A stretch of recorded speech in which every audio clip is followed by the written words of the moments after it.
Hello friends, মিঠুর পাকশালায় আপনাদের সবাইকে স্বাগত। আজ আমি ওটসের সাথে কিছু সবজি দিয়ে ভীষণই হেলদি একটা রেসিপি আপনাদের সাথে শেয়ার করছি। তো সেই জন্য প্রথমে গ্যাসে একটা ফ্রাই প্যান বসিয়ে দিয়েছি। তাতে এখানে নিয়ে নিয়েছি গোটা জিরে হাফ টিস্পুন পরিমাণে। জিরেটা একটু ভাজা ভাজা হয়ে গেলে এখানে একটা কাঁচা লঙ্কা ছোটো টুকরো করে কেটে দিয়ে দিলাম। লঙ্কাটাও একটু ভেজে নিয়েছি। এরপর এখানে সবজি নিয়েছি। তো এখানে হাফ কাপ পরিমাণে বাঁধাকপি একদম ঝিরিঝিরি করে কেটে নিয়েছি। একটা মিডিয়াম সাইজের গাজরকে একটু গ্রেট করে নিয়েছি। ওই সাথে একটা ক্যাপসিকামের অর্ধেকটা ক্যাপসিকাম একটু ছোটো টুকরো করে কেটে নিয়েছি। এরপর সমস্ত সবজিগুলোকে তেলের মধ্যে দিয়ে দিলাম। তারপর একটু ভেজে নেব।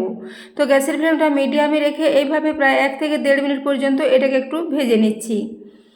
সবজিটা একটু ভাজা ভাজা হয়ে গেলে এখানে কিছু মশলা দিয়ে দেবো। তো বন্ধুরা, আজকের রেসিপিটা ভীষণই সহজ পদ্ধতিতে তৈরি হয়ে যাবে এবং খুব অল্প উপকরণে এটা রেডি হয়ে যাবে এবং ভীষণই হেলদি একটা রেসিপি। তো রেসিপিটা যদি ভালো লেগে থাকে তাহলে অবশ্যই একটু বন্ধুদের সাথে শেয়ার করে দেবেন এবং রেসিপি ভালো লাগলে একটা লাইক করতে ভুলবেন না। তো দেখুন, এইভাবে এটাকে একটু ভেজে নিলাম। তারপর এখানে কিছু মশলা দিয়ে দিচ্ছি। তো সবার প্রথমে এখানে দিয়ে দেবো একটু হলুদের গুঁড়ো। তো 1/4 টিস্পুন পরিমাণে হলুদের গুঁড়ো দিলাম। ওই সাথেই হাফ টিস্পুন পরিমাণে একটু লবণ দিয়ে দিলাম। ওই সাথে ধনে গুঁড়ো দিয়ে দিলাম হাফ টিস্পুন পরিমাণে।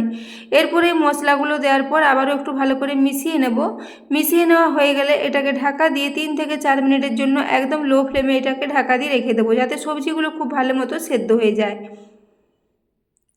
তো দেখুন, সবজিগুলোকে সেই জন্য খুব ভালো করে একটু মিশিয়ে নিলাম এই মশলার সাথে। তারপর এটাকে একটু ঢাকা দিয়ে রেখে দেবো একদম লো ফ্লেমে। তো বন্ধুরা, আজকের রেসিপিটা আপনারা সকালে ব্রেকফাস্টে বা টিফিনের জন্য বা বিকেলের দিকেও হালকা ফুলকা খিদে পেলে এটাকে বানিয়ে নিতে পারেন। খুবই হেলদি একটা রেসিপি। তো দেখুন, আমি 4 মিনিট পর এখন ঢাকাটা খুলে নিলাম। এখন সবজিগুলো দেখুন খুব ভালো মতো সেদ্ধ হয়ে গেছে। এরপর সবজিগুলোকে একটু আবার নাড়াচাড়া করে নিলাম। তো দেখুন, এটা সিদ্ধ হয়ে খুব সুন্দর একটা ঝরঝরে মতো হয়ে গেছে। এগুলোর মধ্যে আর কোনো জল নেই। তো এরপর এটাকে আবারও একবার মিশিয়ে নিলাম। তো মেশানো হয়ে গেলে সব শেষে এখানে একটু দিয়ে দেবো গরম মশলার গুঁড়ো। তো আমি রেসিপিটা সম্পূর্ণ নিরামিষভাবে রেডি করেছি। আপনারা চাইলে এটাকে একটু পেঁয়াজ রসুন দিয়েও তৈরি করতে পারেন। এরপর সবার শেষে 1/4 টিস্পুন পরিমাণে গরম মশলার গুঁড়ো এবং একটু কসুরি মেথি দিয়ে দিয়েছি প্রায় 1 চা চামচ পরিমাণে। তারপর এগুলোকে একটু মিশিয়ে নিলাম আবারও 1 মিনিটের জন্য। এরপর এটাকে মিশিয়ে নেওয়ার পর এটাকে একটু ঠান্ডা হওয়ার জন্য নিচে নামিয়ে রেখে দেবো। তো দেখুন, এটাকে এভাবে ছড়িয়ে রেখে দিচ্ছি ঠান্ডা করার জন্য। এদিকে আমি একটা পাত্র নিয়ে নিয়েছি। তাতে মেজারিং কাপ মেপে 1 কাপ পরিমাণে ওটস নিলাম। ওই সাথে দিয়ে দিচ্ছি প্রায় 2 টেবিল চামচ পরিমাণে সুজি। সুজি দিলে এটা ভীষণই খাস্তা ও মুচমুচে মতো রেডি হবে। এরপরে সুজি এবং ওটসটা খুব ভালো করে আগে মিশিয়ে নিলাম। তারপর এখানে হাফ কাপ পরিমাণে জল নিয়েছি। এই জলটা এখানে দিয়ে দিলাম। জলটা দেওয়ার পর চামচে করে খুব ভালো করে মিশিয়ে নেব। তবে খুব বেশি জল একেবারে দেওয়া যাবে না, অল্প অল্প করে জল এখানে দিয়ে এটাকে মিশিয়ে নেব। যেহেতু এর একটা নরম ডো মতো রেডি হবে, খুব নরম করে এটা মাখা যাবে না, তাই প্রথমে একটু কম জল দিয়ে এভাবে এটাকে মিশিয়ে নেব। সুজি এবং ওটস দুটোই অনেকটাই জল টেনে নেবে, সেজন্য খুব অল্প পরিমাণে জল দিয়ে আগে খুব ভালো করে মিশিয়ে নিচ্ছি।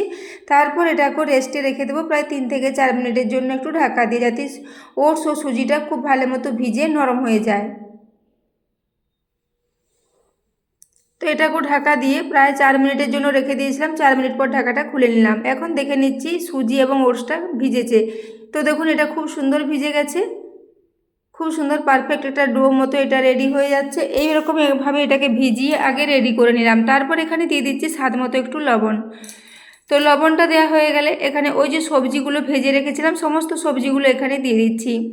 তো বন্ধুরা, আজকের রেসিপিটা ভীষণই সহজ পদ্ধতিতে তৈরি হয়ে যায়, খুব বেশি উপকরণও লাগে না এবং ভীষণ টেস্টি মতো এটা রেডি হয়েছিল। ভীষণ খাস্তা ও মুচমুচে এটা রেডি হয়ে যাবে। এটাকে আপনারা যে কোনো ধরনের চাটনির সাথে সার্ভ করতে পারেন, এমনকি বিকেলে চায়ের সাথেও এরকম ধরনের রেসিপি আপনারা বানিয়ে নিতে পারেন। খুবই কম তেল দিয়ে এটা একদম রেডি হয়ে যাবে। তো এরপর আমি হাতে করে সমস্ত কিছু খুব ভালো করে একটু মেখে নিচ্ছি। এই সবজিগুলোর সাথে এটাকে মেখে নেব। তারপর একটা বেশ নরম ডো মতো করে এটাকে রেডি করে নিচ্ছি। এখানে আর জলের প্রয়োজন হবে না, আর কোনো মশলারও প্রয়োজন হবে না। সবজির মধ্যে যা যা মশলা দিয়েছি সেই মশলাগুলো এই ওটসের মধ্যে খুব ভালো মতো মিশে যাবে। তবে এখানে চাইলে আপনারা কুচনো ধনেপাতা দিতে পারেন। ধনেপাতা বাড়িতে ছিল না, তাই একটু কসুরি মেথি দিয়েছিলাম। কসুরি মেথির ফ্লেভারটাও এর মধ্যে খুবই সুন্দর লাগবে এবং গরম মশলার গুঁড়োও দেওয়া আছে। তো দেখুন, এরপর এটাকে একটা বেশ নরম ডো মতো রেডি করে নিয়েছি। এইভাবে একটা নরম ডো রেডি করে নেব। তো দেখতে পাচ্ছেন ডোটা খুবই নরম আছে। এরপর আমি হাতটা পরিষ্কার করে ধুয়ে নেব। তো দেখুন সবজিতে ভরা ভীষণই টেস্টি একটা রেসিপি তৈরি হয়ে যাবে। তো এইভাবে এটাকে প্রথমে রেডি করে নিলাম। তারপর এদিকে আমি হাতটা ধুয়ে পরিষ্কার করে নেওয়ার পর একটা ছোট থালা নিয়েছি, তাতে একটু সরষের তেল মাখিয়ে নিচ্ছি। আমি আজকে পুরো রেসিপিটা সরষের তেলেই রেডি করেছি, আপনারা চাইলে যে কোনো ধরনের তেলে এটাকে রেডি করতে পারেন। তো এরপর দেখুন থালাটাতে তেল মাখিয়ে নেওয়ার পর ওই ডোটাকে আমি থালার মধ্যে নিয়ে নিচ্ছি। এইভাবে হাতে একটু তেল মাখিয়ে নিয়েছি, যেহেতু এটা হাতে লেগে যাবে না। তো দেখুন এইভাবে আমি হাতে করে এটাকে একটু থালার মাঝ বরাবর ছড়িয়ে নিলাম প্রথমে গোল করে, তারপর এটাকে একটু চৌকো শেপে রেডি করে নেব। যেহেতু মিশ্রণটা খুবই নরম আছে, এটাকে যে কোনো শেপে খুব সহজেই রেডি করা যাবে। তো দেখুন এরপর আমি এটাকে এইভাবে হাতে করে সাইডগুলো একটু ঠিকঠাক করে নিচ্ছি, তারপর একটা চৌকো শেপে এটাকে রেডি করে নিলাম। তো দেখতে পাচ্ছেন এটা খুব সুন্দর মতো একটা শেপে রেডি হয়ে গেছে। এরপর একটা ছুরির সাহায্যে আমি একটু কাট লাগিয়ে নেব। তো প্রথমে লম্বা বরাবর একটু কাট লাগিয়ে নিচ্ছি। এটাকে আপনারা আপনাদের পছন্দ মতো যে কোনোভাবে রেডি করতে পারেন, ছোট বড় চৌকো অথবা ত্রিকোণ আকৃতির শেপেও ওটাকে রেডি করা যাবে। তো দেখুন আমি এরপর এটাকে প্রথমে একটা কাট লাগিয়ে নিলাম মাঝ বরাবর, তারপর এইভাবে সাইড থেকে আবারও 2 থেকে 3টে কাট লাগিয়ে নেব। তাহলে এখান থেকে একটা একটা বেশ ভালো মতো পিস বেরিয়ে আসবে। তো বন্ধুরা আজকে আপনারা এই রেসিপিটা অবশ্যই একবার বাড়িতে ট্রাই করবেন। এটা ভীষণই হেলদি, সবজিতে ভরা ভীষণ টেস্টি একটা রেসিপি। তো দেখুন এইভাবে এটাকে মাঝ বরাবর কাট লাগিয়ে নিয়েছি। কাট লাগাবার আগে ছুরির গায়ে একটু তেল লাগিয়ে নিতে হবে, তাহলে ছুরিতে আর খুব বেশি লেগে যাবে না। তো দেখতে পাচ্ছেন এইভাবে খুব ভালো করে এগুলোকে কাট লাগিয়ে রেডি করে নিয়েছি। এরপর প্রত্যেকটা পিসকে একটু আলাদা আলাদা করে নেব। তো বন্ধুরা আজকের এই রেসিপিটাকে আপনারা ওটস ও সবজির কাটলেট বলতে পারেন। খুবই অল্প তেলে, নামমাত্র তেলে এটাকে রেডি করেছি। খুবই কম তেল দিয়ে এটা রেডি হয়ে যাবে, এবং ওটসের সাথে সুজি দেওয়ার জন্য এগুলো ভীষণই খাস্তা ও মুচমুচে মতো রেডি হয়ে যাবে। তো দেখতে পাচ্ছেন এইভাবে প্রত্যেকটা পিসকে আমি প্রথমে হাতে করে একটু আলাদা আলাদা করে রেডি করে নিচ্ছি। এইভাবে সবগুলোকে আগে আলাদা করে নেব। তো বন্ধুরা আজকের এই রেসিপিটা যদি ভালো লেগে থাকে তাহলে অবশ্যই চ্যানেলটি সাবস্ক্রাইব করে আমার পাশে থাকবেন, এবং পাশে থাকা বেল আইকনটি অবশ্যই প্রেস করে রাখবেন। তাহলে আমি যে কোনো নোটিফিকেশানই ছাড়ি না কেন, তো সবার আগে আপনার কাছে পৌঁছে যাবে। তো দেখতেই পাচ্ছেন এইভাবে পিসগুলোকে একটু আলাদা আলাদা করে রেডি করে নিয়েছি।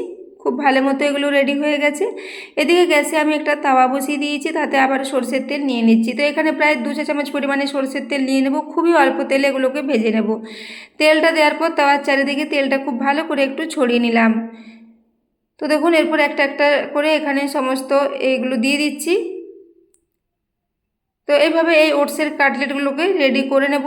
খুবই অল্প তেলে এগুলোকে নাড়াচাড়া করে ভেজে নেব। সবগুলো একেবারেই দিয়ে দিচ্ছি, এবং যে তেল দিয়েছি ওই তেলেই সবগুলো খুব ভালো মতোই ফ্রাই হয়ে যাবে। তো দেখতে পাচ্ছেন এইভাবে সবগুলোকে দিয়ে দিয়েছি, তারপর এগুলোকে উল্টে নিচ্ছি। তো দেখুন নিচের দিকটা এখন খুব সুন্দর একটা লালচে কালার চলে এসেছে। খুবই অল্প তেলে এগুলো ভালো মতো খাস্তা রেডি হবে। তো বন্ধুরা এগুলোকে আপনারা যে কোনো ধরনের চাটনির সাথে সার্ভ করতে পারেন, এমনকি বিকেলে চায়ের সাথেও এটাকে সার্ভ করতে পারেন, খেতে ভীষণই ভালো লাগবে। তো দেখুন এরপর আমি একে একে সবগুলোকে একবার উল্টে নিচ্ছি। উল্টে দেওয়ার পর অপর দিকটাও একটু ভেজে নেব। তো গ্যাসের ফ্লেমটা আমি মিডিয়ামে রেখে এইভাবে প্রথমে এগুলোকে প্রায় 1.5 থেকে 2 মিনিটের জন্য একটু ভেজে নিয়েছিলাম, তারপর এগুলোকে উল্টে নিলাম। অপর দিকটা উল্টে দেওয়ার পর আবার 2 মিনিটের জন্য এগুলোকে একটু ভেজে নেব। তো দেখতে পাচ্ছেন এখন নিচের দিকটা খুব সুন্দর একটা কালার চলে এসেছে। এইভাবে আবারও একবার দেখে নিচ্ছি নিচ দিকটা হয়েছে কিনা। দেখুন এখন 2 দিকটাই খুব ভালো মতো ফ্রাই হয়ে গেছে। এইভাবে প্রায় 5 থেকে 6 মিনিট সময় নিয়ে এগুলোকে একটু উল্টে পাল্টে লালচে করে ভেজে নিলাম। এগুলো ভীষণই খাস্তা মতো রেডি হয়েছিল। চায়ের সাথে বিকেলবেলায় এরকম ধরনের যদি একটা ওটসের হেলদি কাটলেট থাকে তাহলে আর কিছুই লাগবে না, ভীষণই টেস্টি লাগবে। তো দেখুন এরপর আমি সবগুলোকে উল্টে রেডি করে নিলাম। এখন এগুলো একদমই রেডি হয়ে গেছে। এরপর এগুলোকে আমি তুলে নেব। তো দেখুন এরপর এগুলোকে একটা প্লেটে নিয়ে নিচ্ছি। এই সবজি দেওয়ার জন্য এর টেস্টটা ভীষণ ভালো হয়েছিল, আর সবজিটা যদি একটু ভেজে দেওয়া হয় তাহলে তার টেস্টটা আবারও ভালো হয়। তো দেখুন এরপর আমি এগুলোকে একটা প্লেটের মধ্যে সব তুলে নিচ্ছি। তো বন্ধুরা আজকের রেসিপিটা আপনাদের কেমন লেগেছে কমেন্ট করে জানাতে ভুলবেন না।